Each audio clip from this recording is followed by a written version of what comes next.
The long-awaited 2015 edition of the ISO 9001 Quality Management System Standard is now available. We asked ISO Acting Secretary General Kevin McKinley why the standard has been revised.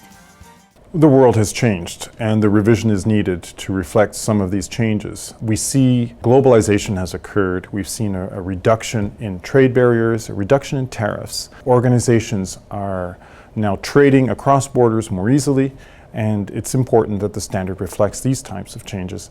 It's also a reality that economies are going more towards service-based approaches, service-based economies, supporting the products that have been put in place, supporting supply chains, and supply chains themselves are now quite a bit more complex. Kevin, the revision was led by a group of experts that you worked closely with in the past. What can you tell us about this?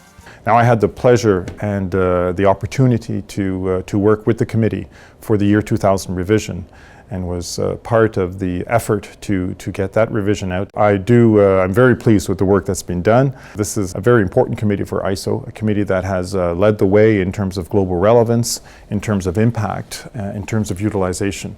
And I wish all of the experts well, and thank them very much for their hard efforts on this standard. Now let's hear what my friend Nigel Croft, who is chair of the Committee on Quality Systems, has to say about the revision of the ISO 9001. So Nigel, what are some of the improvements in the new version? ISO 9001:2015 looks beyond just the contractual customer. It takes into account other interested parties who may be end users, consumers, regulatory bodies, and so on. The focus is always on achieving conformity of products and services to meet customer needs and expectations. We have also heard a lot about the process approach and risk-based thinking. Can you tell us a bit more about that? Well, I think it's important to recognize that the process approach is an important part of ISO 9001. It has been since the year 2000, and it will continue to be in the 2015 version.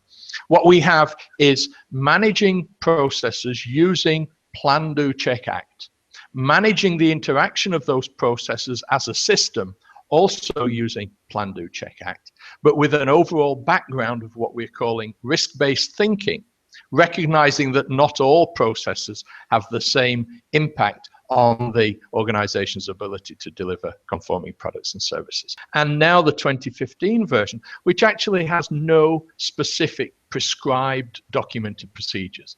It's left very much up to the organization, taking into consideration, of course, their customer requirements, the regulatory framework in which they may operate, to define their own needs for documentation in order to manage the processes. And Nigel, what role do we expect for ISO 9001 in the next decade? Well, I think it's important that ISO 9001 forms a solid, consistent base for sector standards such as the TS 16949 for the automotive industry, AS 9100 for the aerospace, and so on. That it also provides a stable set of requirements for regulators so that they can build on their regulations onto ISO 9001. That it provides that confidence. That's the key word, confidence that customers around the world, right through the supply chain, business to business, business to consumer, right down to us as individuals, can have confidence in the products and services that they're receiving from their certified suppliers. Thanks very much, Nigel. Now back to you, Kevin. We have heard there is a common framework for all management system standards. What does this mean exactly? ISO 9001 uses a high-level structure that was developed within the ISO community to try and provide a level of consistency for all of the management system standards. If you have an environmental management objective or a quality management objective, now you're using the same base structure, and ISO 9000 follows that high-level structure to ensure consistency. From September 2015 to September 2018, there will be a 3-year transition period for certified organizations. This means that after September 2018, certification to the 2008 edition of ISO 9001 will no longer be valid.